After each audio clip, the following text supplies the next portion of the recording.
It was a statement by Albert Einstein that said, "The definition of insanity is to do the same thing over and over and expect a different result."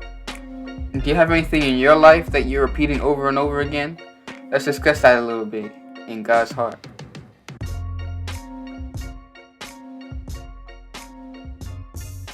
Hi everyone, welcome to We Desire God Ministries. If you're new to our channel, welcome. If you haven't already, make sure to subscribe to our channel and click the like button down below so we can share our video with the world.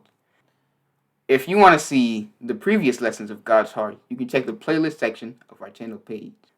Many of you may be familiar with the man named Saul, whose story begins in 1 Samuel of the Bible. He's known for many things, but he's made quite a few mistakes that ended up making him lose favor with God. And then he's constantly told about the fact that he's lost favor with God by Samuel and a whole bunch of signs that his time was up. And he became jealous because he found out David was the one that God had chosen to inherit his kingdom. So, despite everything that was telling him that this was what was going to happen, he decided he wanted to fight against what God had set in place. He decided he was going to constantly chase David and try to kill him and all that. And not only that, he failed multiple times, kept trying to kill him. Then in chapter 24, he fails so badly he ends up at the mercy of David. But David spares him. And out of his own mouth, he's talking about no man would spare his enemy when he's right in his hand. You are truly one who is chosen by God, and all this stuff that he was saying. But even after saying from his own mouth that David was one of God's chosen, he pursued him again. And so that in chapter 26 of 1 Samuel, he ends up getting spared by David a second time. Now, what makes him go through this cycle over and over again? What makes him think that something different is going to happen, chasing the person that God has chosen to be the king? Now, instead of trying to pursue David, if he had just looked at himself, instead of looking at David with all this jealousy and all this hatred, he could have tried to get God's forgiveness. Even if he couldn't be a king, he could have tried to become a servant of God still.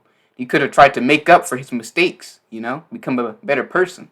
But he wasn't willing to let go, He wasn't willing to let go of the cycle he was used to. And so he just kept on going and going, but it never worked out for him.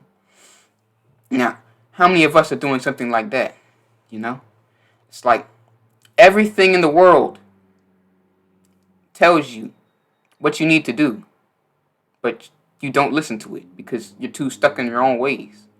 I mean, there's times where we can listen to sermons all the time that tell about God's promises and all these great miracles that he can perform for us. But do we actually do the things that they say are required to get those miracles? Because in order to get those miracles, you don't just sit back and wait for God to do everything for you. You go to God. You seek God. You ask God for help. You pray. You fast, You have to do all these things. You can't just stay doing the same thing you've been doing before you heard the message, expect something different to happen after you heard it. You can't just hear something. You have to act on it. And cycles will never break if you don't act. Like, there's another example of Saul being like this, and this cycle of patterns that he does.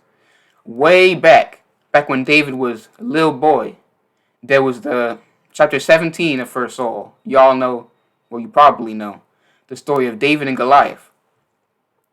Saul, instead of going up and taking action, he decides, okay, I'm way too scared of this man.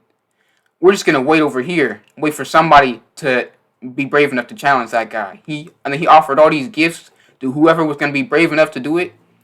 And they actually waited, they camped out and waited days just for somebody to wait out. Nobody took action. Nobody decided to break the cycle and be like, you know what? We've been doing the same thing for days now. Somebody has to go fight Goliath. Nah, Saul was just sitting there. And it was up to David, the boy, who had just came around to say, I'm not going to sit around doing the same thing. I'm going to take action. I'm going to be the one to do it today. Today, I'm going to fight Goliath. Not tomorrow, not next week. I'm going to finish this in the name of the Lord. Because what is there to be afraid of when I have him by my side, We can't just constantly tell ourselves, oh, tomorrow I'm going to start eating healthier. Or next month I'm going to start eating healthier. Because today you want to enjoy yourself with some donuts and cake and all that. But you're going to want donuts and cake the next month. Nothing changed about you if you're doing the same thing. You're going to have the same problems. Nothing's going to change unless you act, you know. You have to put in the effort, you know. I had this same problem back in the last school year that I had. I stayed back. You know why I stayed back? I was too comfortable in my cycle. It was online school, online learning because of the pandemic. And I had way too much freedom. And I really didn't want to put up with the stress and the workload that actually going to school had. So I literally stopped going. I just skipped all the classes. And I told myself that once I felt more comfortable, you know, when I felt comfortable with school, and when I felt like I could handle it, then I would go back into school. But months passed and nothing had changed. Like, I couldn't expect for me to all of a sudden become ready. Sometimes you're never going to feel ready to take that next step. Sometimes, like, I hear when it comes to having children, a lot of people, they didn't think they were ready to have kids. They didn't think they were ready to raise a child. But it just sort of happened, and they had to prepare for it. You can't just, sometimes in life, you can't wait until you feel like doing something. Wait until you feel like you're ready to do something. Because at any day, God could tell you, hey, I need you to do this. I need you to chase that. You can't wait till next week to do what God told you to do. You have to go after that. That door isn't going to be open for as long as you want it to be. It can close. Life is not going to wait for us. We have to take that opportunity with our own hands. And not be like Saul, waiting for somebody else to take action or for something else to change what's going on. We have to be the one to make that change. We're not waiting for the president to change something for us or for our dad to change something for us, you know. And be like, hey man, dad, I need you to give me this money because I haven't been making it, you know, I'm in trouble. I mean, you can lean on your dad a few times maybe, but you can't just constantly doing the same cycle of getting money from your parents. You have to be able to get your own job, and so that way you can do it yourself, and that this will actually start changing, you know. So if we really want to do something better than where we're at, if we really want to change something about ourselves, we can't keep procrastinating. We can't just keep putting it off to the next day or just not approach it entirely and wait for someone else.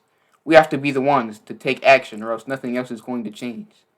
And if we don't, we're just stuck in insanity. It's insanity to think that we'll be able to get this dream that we want just because we want it.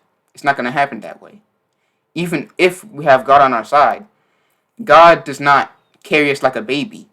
Okay? He reaches out his hand and we have to take it. Even if he's reaching out his hand from the ocean, he's telling you, I will help you walk on water. Kind of like, I don't know if y'all know the story. Once when Jesus, he was walking on water doing this great miracle. And Peter, he wanted to come out too. He wanted to be able to walk on water. He wanted that miracle. But God told him, come out into the water. And it was up to him to actually get off the boat and into the water. And he had to take that leap of faith to believe that what God said was true and that he could walk on the water. But we can't just sit in the boat and ask God to make us walk on water, then not even jump out the boat and start walking. You can't just sit on the boat and expect the miracle to happen to you. You have to pursue it the way that Peter did. When you do jump out the boat, you have to be confident. You have to be steadfast. Because if your mind is wandering, if your mind is doubting, then just like what happened to Peter, Peter started to wobble. The breeze came over and he started to become scared and he started falling because he no longer believed that he could walk on water. Even if it's hard, we have to believe in ourselves and believe in the God that believes in us so that we can take that action. And I know you can take that action because I'm taking that action right now. Last year, like I said, I didn't want to go to school. I didn't want to do all that stuff. But I've learned from that mistake. Today, this year, I'm taking action. And already, my grades are much better than they were the last year. And they might not be the best or what they used to be, but I'm getting it up there. And I'm not going to stop until I'm back where I want to be, you know? You got to take that action and do what it is that you need to do to break that cycle of insanity. So I hope that, just like me, y'all be willing to take that step, and gradually you'll be able to achieve that dream, and you'll be able to make that change in your life. You have to make that step. Hope you enjoyed this lesson, everybody. Make sure to like and subscribe to the channel. If you have any questions, you can email us, and make sure to leave a comment down below so that we can figure out your perspective on this. And before I forget, make sure to click that notification bell so you'll be notified on our next video.